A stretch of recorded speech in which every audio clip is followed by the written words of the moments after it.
want to talk about Atlanta. Let's just talk about straight design for a minute. Yeah, you were very excited about these Atlanta jerseys.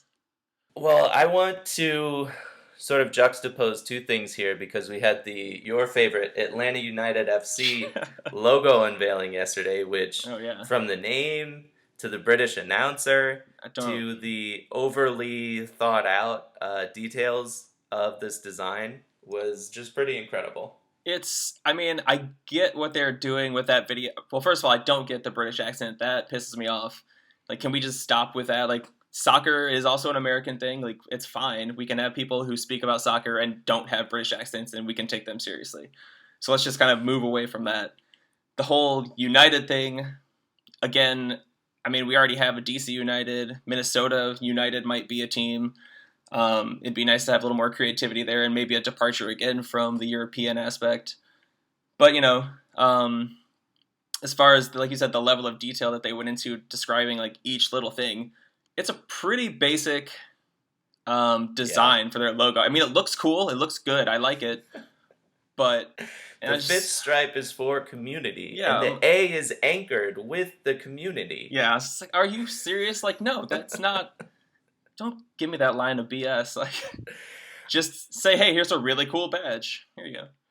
Atlanta has kind of taken a lot of heat since we were last around for a pod.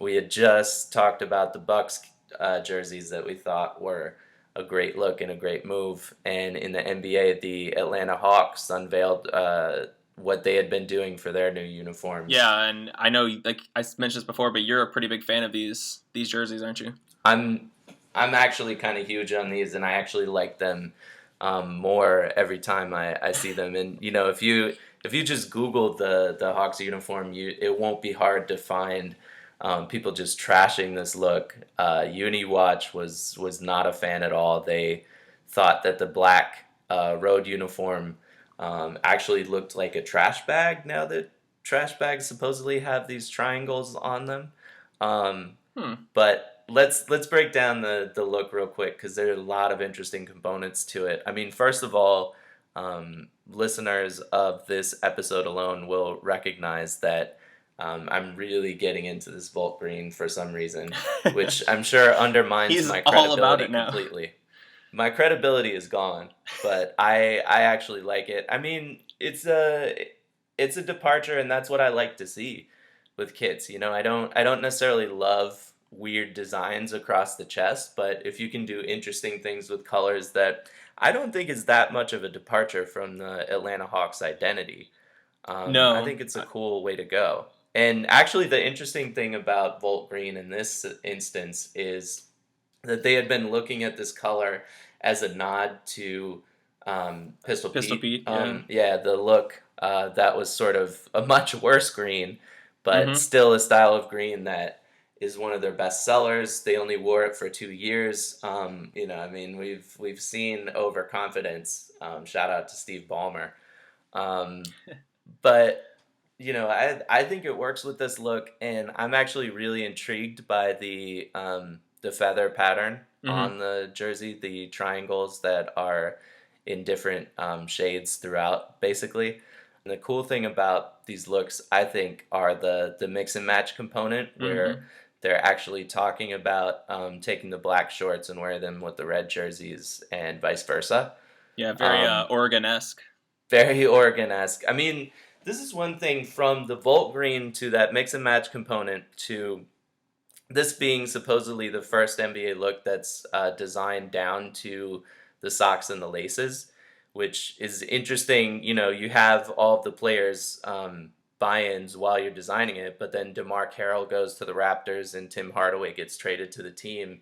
It'll be interesting to see if they can actually hold that up over time. I suspect that Adam Silver is trying to get ad revenue and supplier contracts out of designing socks, and so the league will probably actually have players coordinated as far as socks go.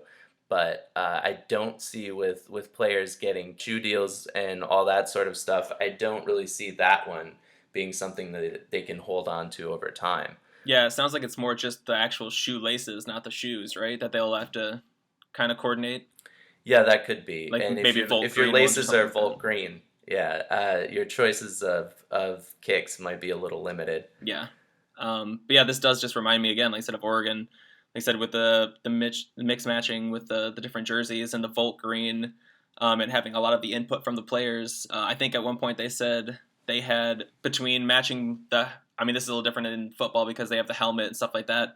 But they had like 1,000 different potential jersey combinations, Hmm. just by switching everything around. So I mean, obviously Atlanta doesn't have that same level of combinations, but I mean they have several if you switch between socks, shorts, shoelaces, and jerseys. So it'll be interesting to watch how they kind of coordinate that and mix and match all season.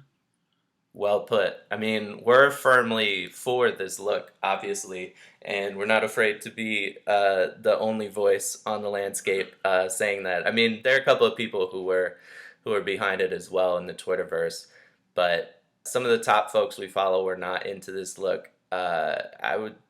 I think more people are going to get on board as we see these cool things happen over the season, and as folks sort of get used to the look. I don't know how long it's going to stick around, but.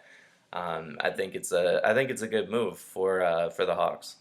Yeah, well, I do remember the first time I saw them, I wasn't quite sure that I liked them that much. But It is that kind of look. yeah, but as you mentioned earlier, and I mean, I say this every time we talk about kits about how bland some of them are and how they just keep doing the same thing. So anytime a team steps out of the box and does something along these lines with the smaller level of detail on the jersey with the feathers and bringing back the old color, the Volt Green. I mean, I have to support that because that's what I'm complaining about every week. So Yeah, got to get behind the teams that actually do it. Atlanta brought in, as I understand, a consulting firm to just do a massive data mining operation on sort of feedback off of social media on Hmm. Atlanta's looks and what people were buying and into. And so the Pac-Man logo is back in part because of that. And a number of the details on the jersey were built off of that. Um, and on the Michigan side, we just saw a move from after 10 years of Adidas being the supplier for their uniforms across 30 plus teams over to Nike. And this Atlanta Hawks jersey was an Adidas design that has all these different elements that we pointed out that make it look like a Nike design. And so, Hmm. when we were looking into this a little bit, Adidas is losing the NBA contract.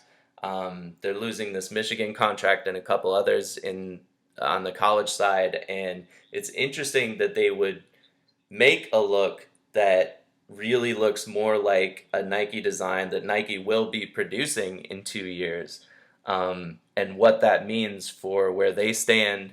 Yeah, Um, I really wonder if Adidas, this is them kind of waking up to the market conditions and figuring out that this is more what people are looking for on the jersey front, and they don't want just the same old plain jerseys they've been producing for the last however many years now. Um, but yeah, as far as Michigan goes, I highly doubt that their research had to be as in depth as the Hawks was because basically since I don't know, I'd say year three probably of the Adidas era, people were already complaining that they wanted Nike back. They wanted Adidas gone. They hmm, didn't like how I don't know if you remember when we made the Final Four with the championship. Well, obviously you remember, but the jerseys were very very close to highlighter yellow yes, and not quite as very maize as we close were to used to Vault seeing them. Green. Yeah, and so Adidas kept pushing it that way, and they messed around with the football jerseys, which we both know is sacrilege in Ann Arbor. You really can't touch Right. those too much. So I think that coupled with performance on the field for football, especially, kind of pushed everybody away from Adidas and wanting Nike back. So I think Jim Hackett and everybody at Michigan kind of knew they had to move away from Well, them. that's interesting with Under Armour coming up as a threat, and possibly even the number two kit supplier across leagues and teams right now because of their innovative designs, and Adidas coming up with this really innovative look for the Hawks. If this Michigan contract was lost because they were trying to innovate, It sort of fits this narrative that's coming together that Adidas is struggling and sort of grasping at straws to figure out how to execute on a lot of these contracts.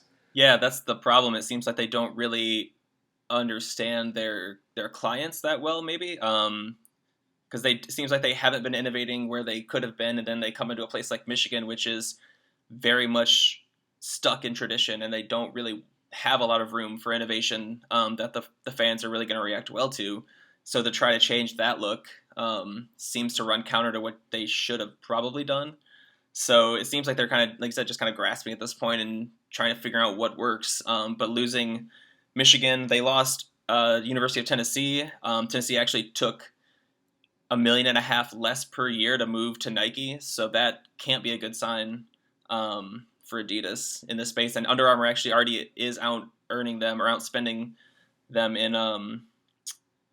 in the college space right now. Adidas is third behind Nike and Under Armour.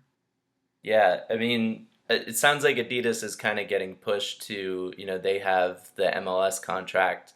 Um, all of these NWSL kits are actually Nike, and so Adidas is getting pushed Mm-hmm. to the men's side of soccer, mostly Europe, and they're gonna have to go back and regroup and come up with some, good looks on that side and build their brand back up that way, right?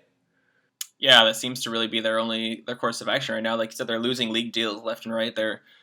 I wouldn't be surprised if when the MLS deal is up, whenever that is, if Nike or Under Armour or someone like that makes a play and tries to take that over now that the league is seeing a little more success. It would, Um, it would be interesting, and we should look more into their view on their revenue streams and whether they're focusing on more consumer focused products than sponsorship deals and kit supplier deals and things like that. That could be a possibility.